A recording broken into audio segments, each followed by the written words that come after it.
Pennsylvania Liquor Control Board license number R-1443 from Bridgeville to the Crafton Ingram Shopping Center, Crafton, Pennsylvania. So moved.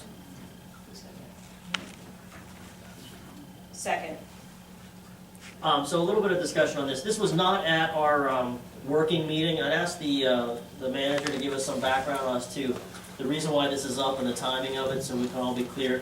This motion is actually just to advertise. There would be a public hearing following the advertisement, so no decision is going to be made tonight other than to advertise it.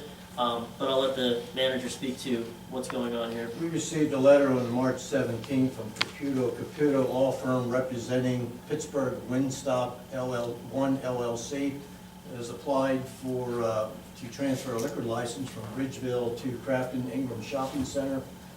The address is 200-300 Crafton Ingram Shopping Center. I don't know exactly where it is, but I think I do. Certainly it's in Crafton and not Ingram, because Ingram is dry. There's an amount of time that we do have to advertise, that we will have a public hearing for a comment from the public as to that application. So this motion is to authorize the advertisement, and would be a public hearing I'm seeing right now, right before the next council meeting on April 14th, perhaps a half an hour before this. You will need to have a stenographer and take record. And then I think council has like this, within 45 days beyond that to accept or reject that application. Hopefully sooner than 45 days. But that's the process we have to follow, both in our ordinance as well as the Pennsylvania Liquor Control Board regulation. And the They did pay their fee, by the way, to cover the cost, $500. and where Bob was saying that he thinks it is, it's in the Crafton Ingram Shopping Center between Wright's Gym and the PNC Bank, somewhere in that block. It's the Household Finance and Parkville, which were two side by side. So, you know, just next to Huntington Road, I think there's two vacant storefronts there that they would probably combine together. Is this a bar? The restaurant, Pittsburgh Wingstop 1 LLC. I think it's a restaurant that also serves like, obviously that's why it went to like. Non-smoking? I don't know what's the county ordinance on that. Give a comment at the public hearing. Any other discussion, or we can vote on the advertisement? Hearing no discussion, roll call vote, please. Ms. White? Yes. Mr. Amendola? Yes. Ms. Amendola? Yes. Mr. O'Brien? Yes. Mr. Phillips? Yes. Ms. Post? Yes. Mr. Hayes? Yes. Motion carries. I'll entertain a motion to reappoint Susan Muka to the Parks and Shade Tree Commission for a 5-year term from April 1st, 2014 through March 31st, 2019. So moved. Second. Any discussion? The 5-year term, that's the standard for the shade tree? Yes. Okay, Yes. some of the other boards are not. It's within their, Their bylaws, okay, just confirming. Hearing no other discussion, roll call vote on this motion. Mr. Amendola? Yes. Ms. Amendola? Yes. Mr. O'Brien? Yes. Mr. Phillips? yes. Ms. Post? Yes. Ms. Whitesell? Yes. Mr. Hayes? Yes. Motion carries. I'll entertain a motion to enter into an agreement with Eat Collect Plus LLC for services related to the collection of delinquent business privilege tax and mercantile tax in accordance with the terms of the agreement and as reviewed by the solicitor. So moved. Second. It's been moved and seconded. Any discussion on this motion? Can we explain to the public, in case they haven't watched or attended prior meetings, exactly what this is and the benefit to the borough? Sure, you want to talk to that, or If you'd like to, that's right. it's up to you? Well, what it is companies coming in to look over properties that are being rented out and see what taxes we have missed to get back to the borough. Yeah, so any business that operates within Crafton proper has to pay this Mercantile tax. mercantile tax. And it's been communicated to us that oftentimes they're not even aware of having to pay it. It's not a exorbitant amount, it's actually quite small. The landlords would be required to pay it, any business that operates within Crafton. So eCollect Plus LLC does this work with municipalities to try to go out and find this money, communicate with those businesses, and making them aware that they have to pay. The agreement that we have in place with them is that once they've identified the monies that are due Crafton, any negotiation of the amount, if it's past due amount, to get them current, would be done through council. And whatever monies they collect that are delinquent, they take a small percentage of it. What was it, 10 or 15% of just the delinquent? And it's only the delinquent, then moving forward, that money, is just Crafton's money moving forward. So So if we decide to settle on it, we get 15%. whatever we decide to settle, for anything back, take. So if they just identify someone moving forward, they wouldn't get that, we would just get that. So, there's an opportunity here that Crafton can have, some money collected that they didn't otherwise know that they have, and, we see no downside to this contract. In some cases, we're talking significant sums of money revenue to the borough. Potentially, if it's a significant business. I have one question. There was one part in that contract where they said if they managed to get less money based on the original amount, that they would still collect the same amount. How's that decision made as far as not going for the total amount? I spoke to Mr. Schuster myself, and the amount that would be collected for anything delinquent would be at council's discretion. We get to negotiate with them, and whatever we decide, Okay. they get 50% of whatever we decide. Okay. Now, there was also an understanding that we wouldn't enter into this assuming that we would accept nothing, right? Which would then mean that the eCollect would not collect anything. So we agreed that it'd be on a case-by-case basis, and that we would negotiate if necessary, but that we would not enter into it with the understanding that we're not looking to collect anything back, which would then, make eCollect, work, not paid for. Thank you. No other discussion? Roll call vote, please. Ms. Amendola? Yes. Mr. O'Brien? Yes. Mr. Phillips? Yes. Ms. Post? Yes. Weitzel? Yes. Ms. Amendola? Mr. Mr. Amendola? Yes. And Mr. Hayes? Yes. I know. All right, motion to authorize payment to Councilman Tom Phillips in the amount of $4,800 as requested for back pay for the period 2010 through 2013. So moved. Second. Motion's been moved and second. Any discussion on this motion? Yes, I have a discussion on this. Folks, when I put this out there, I just wanted to see what would happen. At the meeting with Mr. Daly, one of our meetings, Mr. Daly stated that he couldn't guarantee that anybody would not come back and ask for their back pay. I put it out there to see what would happen, and this is what happened. At that meeting, he said that, and it cost us $1,500 for that decision. Again, you, Joe, asked for another decision on this. I don't know what the price is on that one yet, but it's gonna come in.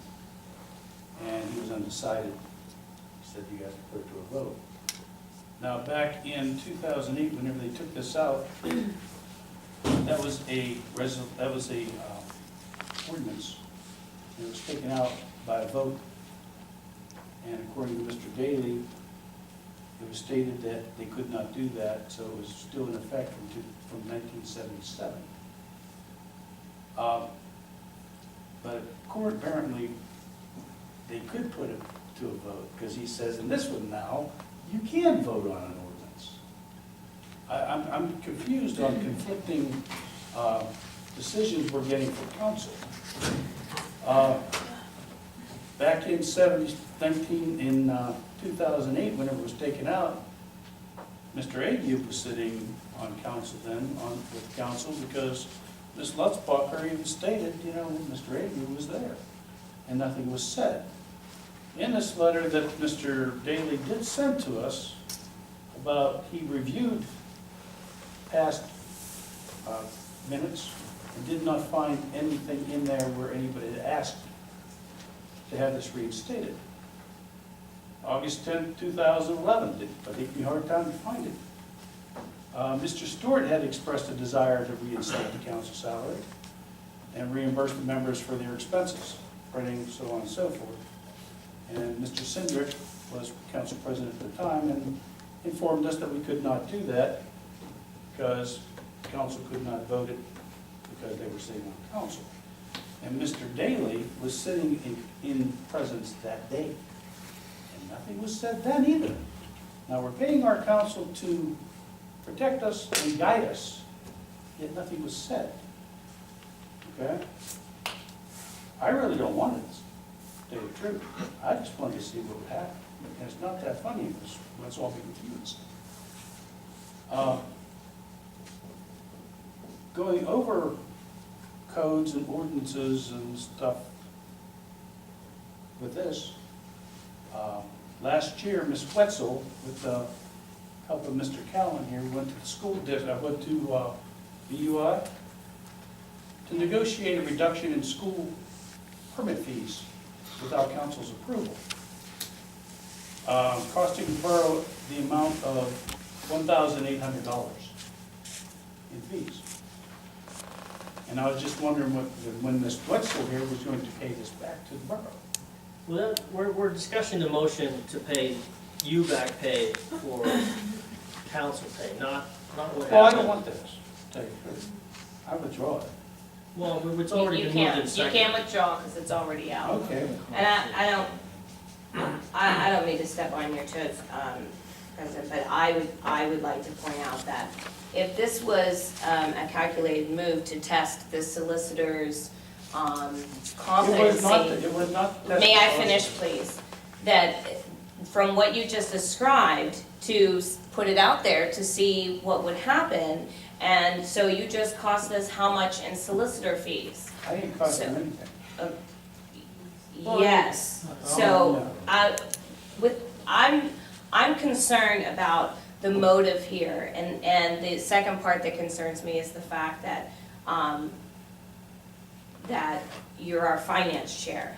And so I'd just like to express concern over this is unsettling to me, that this would be, you're putting it out there, but then you're also testing the solicitor and making us jump through hoops to verify the information. I'm uncomfortable with Ms. this. Post, thank you for your position. Let's let Mr. Ayub speak to this. Absolutely. Sure, absolutely. Let me make a few comments. Mr. Phillips misstated the facts clearly in what he just said right now. Mr. Daley has provided a written opinion. My office stands by that written opinion. When you have a council person send a letter asserting a legal claim against the borough, it is only prudent that your borough officials consult with and seek the advice of your solicitor. When that claim was made by Mr. Phillips against this borough, my office was asked to review it.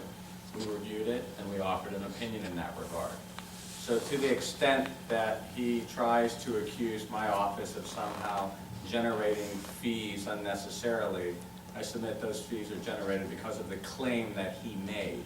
And if he had not made that claim in the first place, those fees would not have been generated. Now, I didn't unilaterally, nor did my office unilaterally undertake any investigation. We were requested to do so by the president of council, and we had to provide guidance to the manager in that regard. My marching orders in that case are consistent with the instruction that I have always followed, and that is I perform my services to the council on a whole, but my conduit to the council is either by the manager or by the borough council president, and that's what happened in this case. So all I see here is a councilman playing cute with a legal claim and then trying to accuse others of incurring expense because of what he has done. The only other point I would make is I'd ask you to refrain from experimenting with legal claims, because we're going to continue to follow that process. If a legal claim is raised, I will ask for the opinion of the solicitor. It will come at a cost, and we'll then act on that opinion. Now, in this case, the opinion was that, you know, the court hasn't ruled on this, and they could rule in one of a couple of ways. Right. And again, it was also communicated that, you know, it was council's decision what to do about this.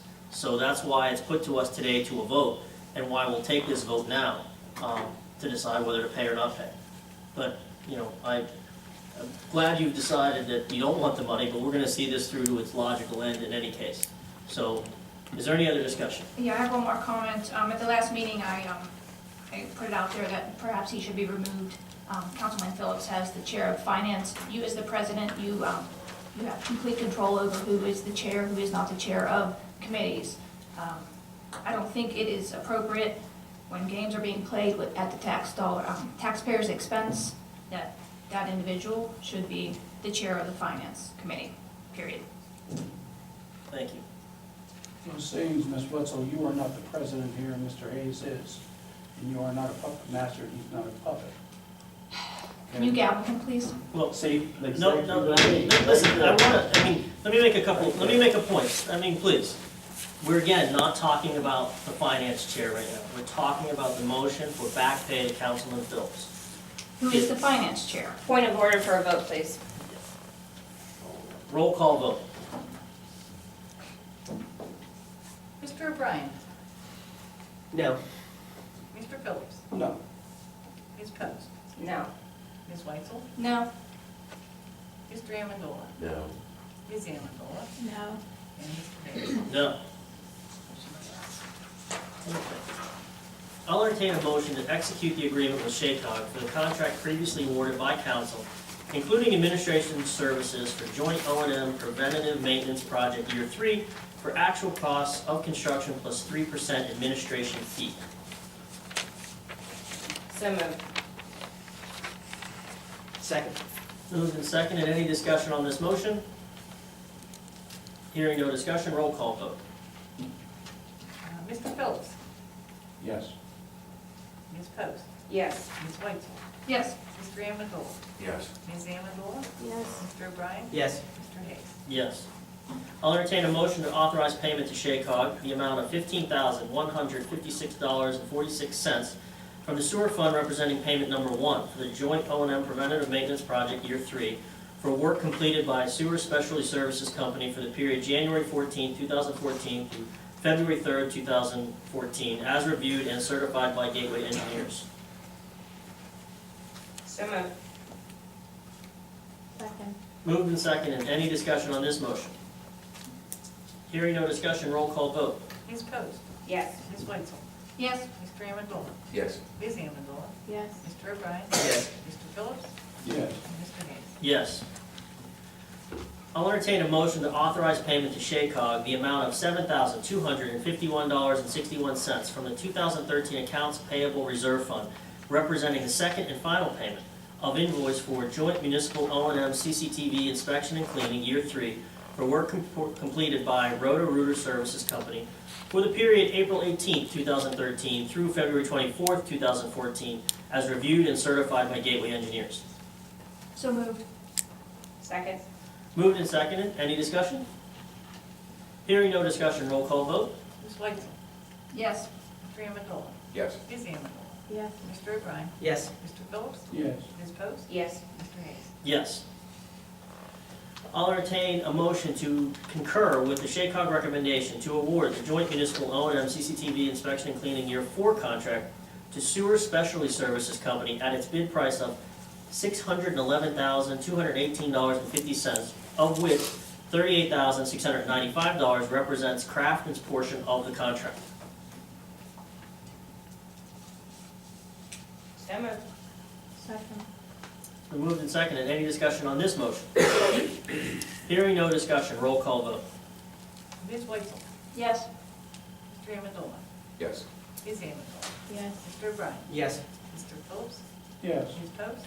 Yes. Mr. Hayes. Yes. Motion carries.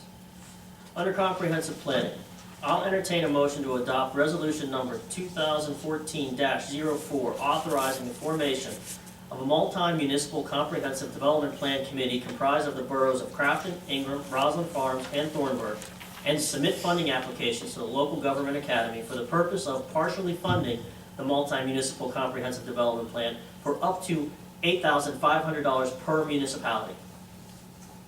So moved. Second. Moved and seconded. Any further discussion on this motion? Hearing no discussion, roll call vote.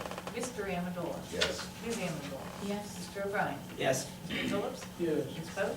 Yes. Ms. Weitzel. Yes. Mr. Hayes. Yes. Motion carries. I'll entertain a motion to adopt resolution number 2014-05, representing Crafton Borough, to submit a funding application on behalf of Crafton, Ingram, Roslyn Farms, and Thornburg to the Allegheny County Department of Economic Development, Planning Division, under the Allegheny Places Grant Program for up to $65,000 towards a multi-municipal comprehensive development plan initiative. So moved. Second. Been moved and seconded. Any discussion on this motion? Hearing no discussion, roll call vote. Ms. Amendola. Yes. Mr. O'Brien. Yes. Mr. Phillips. Yes. Ms. Post. Yes. Ms. Weitzel. Yes. Mr. Amendola. Yes. And Mr. Hayes. Yes, motion carries.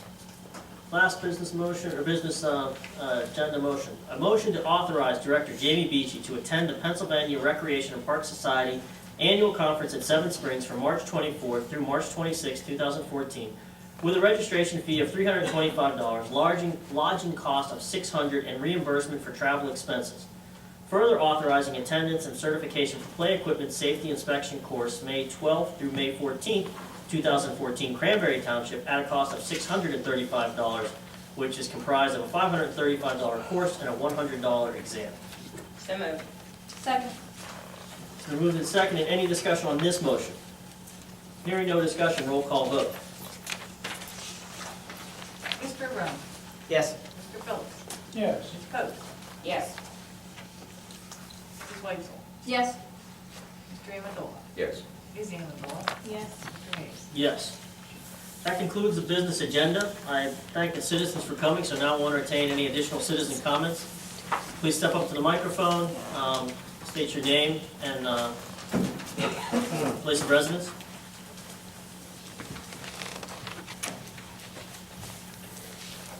Hi, my name's Dan Sindrick, 45 Creighton Avenue in Crafton.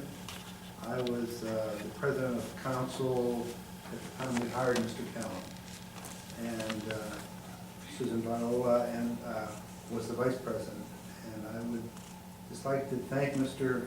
Callen for all the work that he has done over the years. He was, in my mind,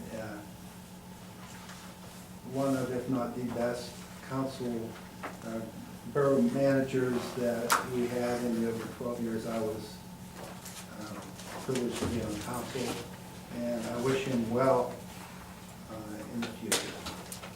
Thank you, Mr. Callen. Thank you, Dan. Thank you.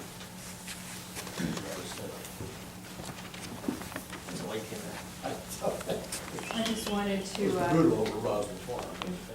oh, come on, I have the floor, guys. Your name and address, please. Susan O'Connell, 22 Creighton Avenue. I just wanted to chime in and thank Mr. Callen as well, join in what Mr. Sindrick was saying. Word got out very quickly, and it had to be true because it was in the papers. You guys confirmed it. Bob, it's been a pleasure to know you and to work with you these last few years.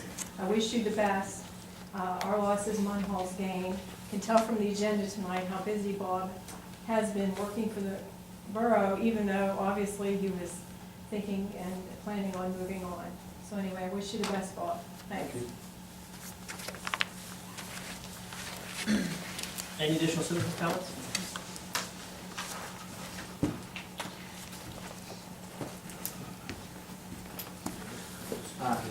Good evening again. Philip Lavasser, 401 Clearview Avenue. Just wanted to provide a short petition that my wife and I circulated around our neighborhood to show support of the plans for the street. And if I may read, this is just what the petition of support reads. So I'm a resident that lives on Clearview Avenue or in the vicinity thereof. I'm signing this petition because I'm in support of a motion that would require the borough engineer to develop and implement an engineering solution that would retain the 4 London plane trees situated on the frontage of 401 Clearview Avenue. As a community member, I would like to see the aforementioned trees remain and be protected before, during, and after the Clearview Avenue reconstruction project. So with that being said, I think Mr. Minsterman has come back with some very salient points and some salient options for the community. And we very much appreciate council's help with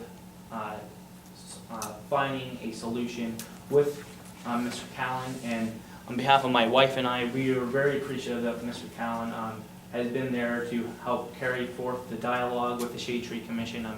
Last week I was unable to attend the meeting that they had as I was out on business, and we do appreciate the audience that we've had with council, and we're going to continue being proactive citizens in the community, and we would just like to see this a resolution carried forward that would enable the borough engineer to come carry out a solution to save the trees. So thank you very much for your time this evening and last evening, and to Mr. Callen for gathering the Shade Tree Commission, myself, and other community members to discuss this important natural resource. And we would just ask that we continue to be kept in the communication loop, as this is important to carry forth with this type of dialogue in the greater Crafton community. Thank you. Thank you. And I'd like to submit this. Secretary, please. You can give it to the secretary. Any additional citizen comments?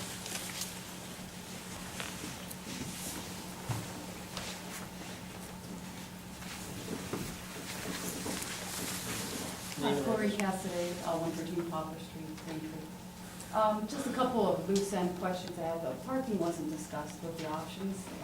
I'm appreciative that Gateway came back with the two different options. I think the second alternative is a very favorable option, as it is the least impact to the street, your traffic flow, and the least impact to the trees. But one thing that had been discussed at the last meeting that we had, would parking be eliminated in front of the trees with the narrowing of the street? So that's something to still consider.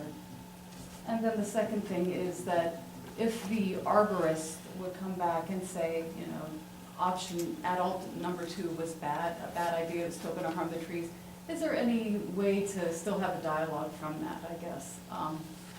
Being it, we're basing maybe the adult that's selected or whatever alternative that you approved on an arborist that's not really here to talk about it or discuss it. I just have some question of what the follow-through is with the arborist's opinion.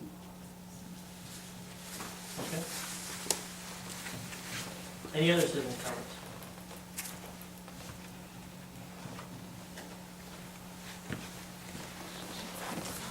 Jacqueline Baxter, 401 Clearview. I just wanted to say, in addition, thank you so much for taking the time to hear our case and to think about the trees in the community. And there were 36 signatures from people along Clearview Avenue and some other streets in the borough. And we all see the trees as being a positive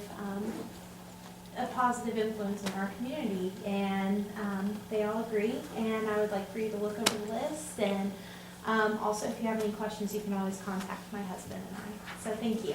Thank you. Any additional?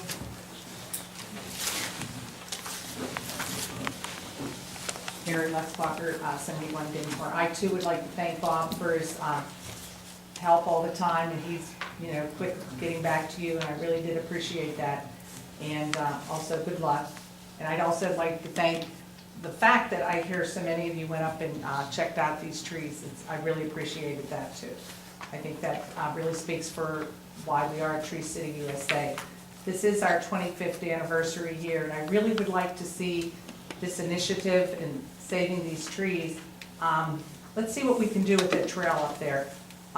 You know, we see what the city of Pittsburgh made a beautiful walking trail, and maybe we can follow suit in the next couple of years once a lot of the construction is done, and really make that like a connector trail. And you know, it is a nice route into Pittsburgh. We have a lot of bikers that, you know, take that trail. So I just thank you all, and hopefully we can resolve this. So thank you. Can I respond? Yes. Mary, I don't know, last meeting I mentioned that I did meet with Councilwoman Teresa Hales Smith, Yeah, I heard that, yeah. who represents West Ed, and she is really excited and working with Crafton to do some joint improvements to the trail, better connect it, so you have a good friend right there. Should I personally contact her? She's to get back to us. Okay, thank you. Any additional citizen comments? No other comments? I will entertain a motion to adjourn. So moved. All in favor? Aye. Opposed? Motion, meeting is over.